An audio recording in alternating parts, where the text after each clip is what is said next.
Hello everyone, welcome back to the Let's Crack Judiciary exam. Guys, today in this particular video I am going to discuss some sections of transfer of property act 1882 का जो act है उसके कुछ sections मैंने लिखे हैं board पे। बहुत इंपॉर्टेंट सब्जेक्ट है उत्तराखंड जुडिशरी एग्जाम के लिए।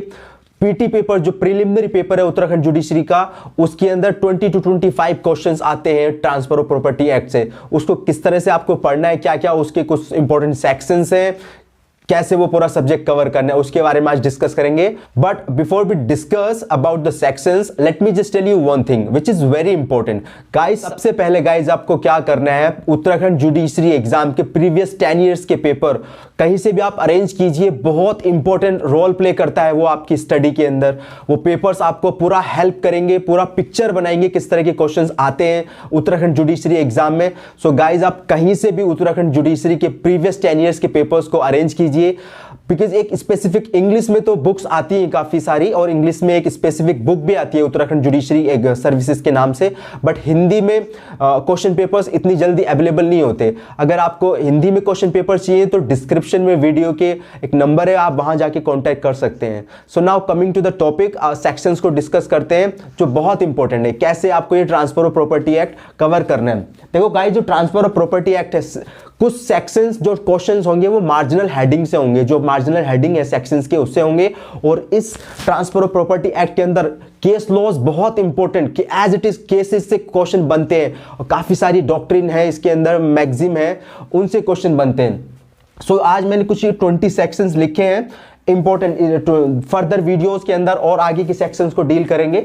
सो ये ट्रांसफर ऑफ प्रॉपर्टी 1882 का एक्ट है। एनेक्टमेंट डेट कई बार पूछता है, एनेक्टमेंट डेट उसका 17 फरवरी 1882 है, और इन्फोर्समेंट डेट क्या है इसका, 1 जुलाई 1882। गाइस सबसे पहले आपको क्या करना है, ट्रांसफर ऑफ प्रॉपर्टी एक्ट पढ़ते हो, उसका डेफिनेशन क्लॉज है, जैसे कि आप सभी पढ़ते होंगे। सीआरपीसी का डेफिनेशन है, सीपीसी का डेफिनेशन है, सारे सब्जेक्ट जितने भी पीटी पेपर में आते हैं उत्तराखंड जुडिशरी एग्जाम में, प्रीलिमिनरी पेपर में जो पेपर्स सब्जेक्ट आते हैं उनके सारे डेफिनेशन क्लॉज आपको मगअप होना, बिल्कुल आप ऐसे क्रैम कर लो, उनको रट डालो सारे डेफिनेशन क्लॉज को। तो यहाँ भी इंटरप्रिटेशन क्लॉज है ये। इसके अंदर आप इमूवेबल प्रॉपर्टी को डिफाइन किया। इमूवेबल प्रॉपर्टी क्या होती है उसका सिंपल सा उन्होंने दे रखा है, immovable properties does not include standing timbers. वो जो है इमूवेबल प्रॉपर्टी को आप जनरल क्लॉजेज एक्ट में भी पढ़ोगे, रजिस्ट्रेशन एक्ट में भी, वहां पे भी उसका डिफाइन किया हुआ है थोड़ा इमूवेबल प्रॉपर्टी के बारे में। तो अच्छे से एक पूरा पकड़ हो आपका इमूवेबल प्रॉपर्टी क्या क्या होती है, ठीक है। इंस्ट्रूमेंट है, नॉन टेस्टामेटरी इंस्ट्रूमेंट होता है। अटेस्टेड, कौन कितने विटनेस अटेस्ट करेंगे, 2 और मोर देन 2 विटनेस अटेस्ट करेंगे प्रॉपर्टी को, ठीक है। उसके बाद एक्शनेबल क्लेम पे मेंस में भी क्वेश्चन बनते हैं एक्शनेबल क्लेम के ऊपर। सो आप इस टॉपिक को अच्छे से कवर करना। After that guys, section 5 which is talking about या which is define the transfer of property, कैसे ट्रांसफर किया जाए उसको डिफाइन बेयर एक्ट में दिया हुआ है। जो डेफिनेशन दी हुई गाइस, क्या क्या बोलता है बेयर एक्ट का जो लैंग्वेज है, transfer of property means an act by which a living person conveys property in present or in future to one or more than living person। देखो सिंपल सा है, कैसे ट्रांसफर ऑफ प्रॉपर्टी होती है, means देखो कैसे होती है गाइस, कोई एक लिविंग पर्सन दूसरे लिविंग पर्सन को एक एक्ट के थ्रू, एक लिविंग पर्सन दूसरे लिविंग पर्सन को एक एक्ट के थ्रू प्रॉपर्टी को कन्वे कर रहा है प्रेजेंट में या फिर इन फ्यूचर में, उसके प्रेजेंट टाइम में या फिर इन फ्यूचर के लिए कन्वे कर रहा है प्रॉपर्टी को, that is transfer of property, ठीक है। सेक्शन 6 जो बताता है व्हाट मे बी ट्रांसफर, को क्या ट्रांसफर किया जा सकता है।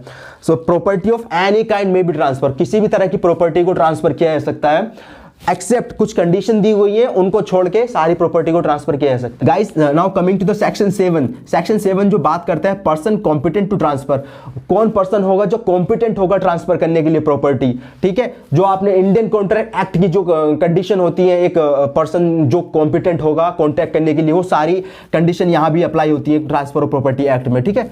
सेक्शन 10 और सेक्शन 11 को आप एक साथ कनेक्ट करके पढ़ना। कंडीशन, रेस्ट्रेनिंग, एलिनेशन और restriction repugnant to interest created, Tulk versus Moxhay का केस हुआ था, बहुत इंपॉर्टेंट केस है, सेक्शन 11 से वो रिलेटेड है।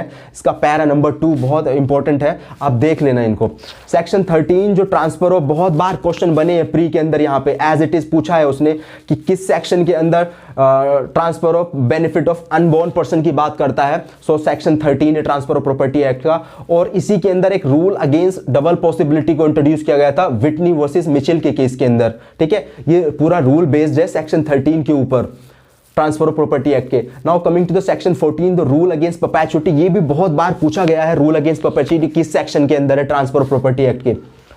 After that section 17 direction for accumulation and section 19 vested interest और सेक्शन 21 कंटीजेंट इंटरेस्ट की बात करता है। सो आप इन सेक्शंस को इनके जो कॉन्सेप्ट है उनको समझो। जो टीपी सब्जेक्ट है उसमें आपको सेक्शंस की मार्जिनल हेडिंग पता मतलब होना बहुत जरूरी है। मार्जिनल हेडिंग क्या कहते हैं सेक्शंस के, ठीक है।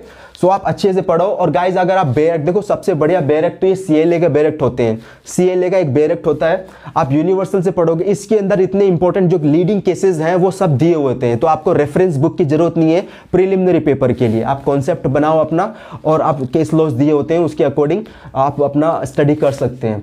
बहुत इंपॉर्टेंट है, आप लैटिन मैगजिम कवर करो एक एक सेक्शंस की। अगर जहां सेक्शंस में डॉक्ट्रिन दी गई है, रूल है, कोई मैगजिम है, और उसके अलावा उनकी इंपॉर्टेंट लीडिंग केसेस, बहुत इंपॉर्टेंट केसेस से क्वेश्चन बनते ही बनते हैं। सो आप कोई भी केसेस मत छोड़ना, कोई भी ट्रांसफर ऑफ प्रॉपर्टी एक्ट का, ठीक है। सो बस गाइज यही इस वीडियो में मेरे को बताना था आपको। आई होप ये वीडियो आपको इन्फॉर्मेटिव लगी होगी। इसके नेक्स्ट वीडियो में हम फर्दर सेक्शंस को डील करेंगे। So thank you.